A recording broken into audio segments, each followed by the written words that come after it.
With imagination of the heart and the political and financial will, we can eradicate this disease. World AIDS Day, held on December 1st each year, is a global observance that raises awareness of HIV and AIDS, commemorates those who have died, and celebrates advances in prevention, treatment, and care. A section of the AIDS memorial quilt was on display at the United Methodist Building in Washington, D.C.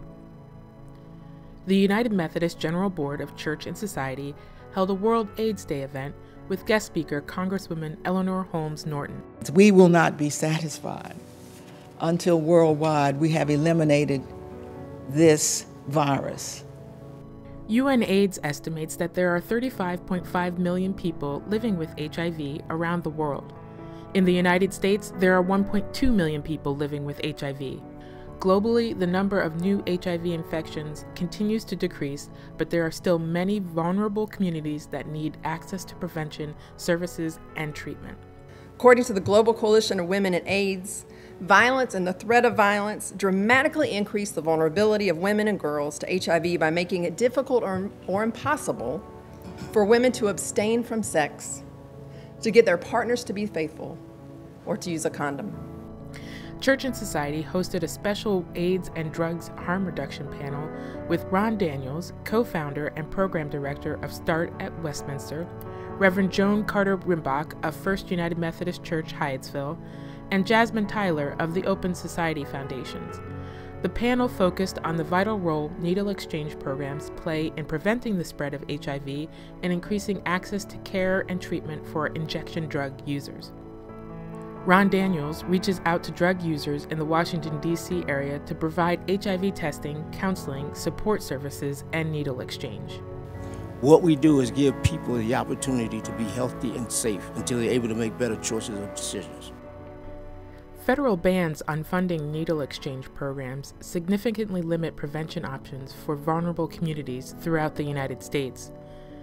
We need to really make sure that everyone around the country in all of these settings have the tools in their toolbox to be successful in creating the AIDS-free generation that we all really want to live in. First United Methodist Church Hyattsville offers an example of how churches can be directly involved in addressing the HIV/AIDS epidemic. Reverend Joan Carter-Rimbach's church has an active HIV/AIDS ministry team that hosts regular awareness events along with a weekly HIV testing clinic. And we are, I have to say, I'm proud of this, we are a certified testing site. And so the church has a role to play in this, that we can help people be healthy, not only spiritually, physically, and mentally. Providing HIV testing and supporting local and federal funding of needle exchange programs can increase the effectiveness of prevention and make the reality of an AIDS-free world possible.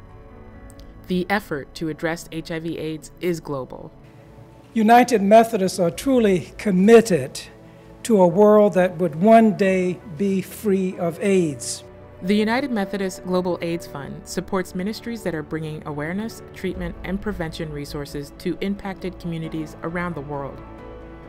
Advocates and experts agree that eradicating HIV and AIDS will take individual, community, and governmental action to prevent the spread and provide access to care and treatment for those infected and affected by the disease.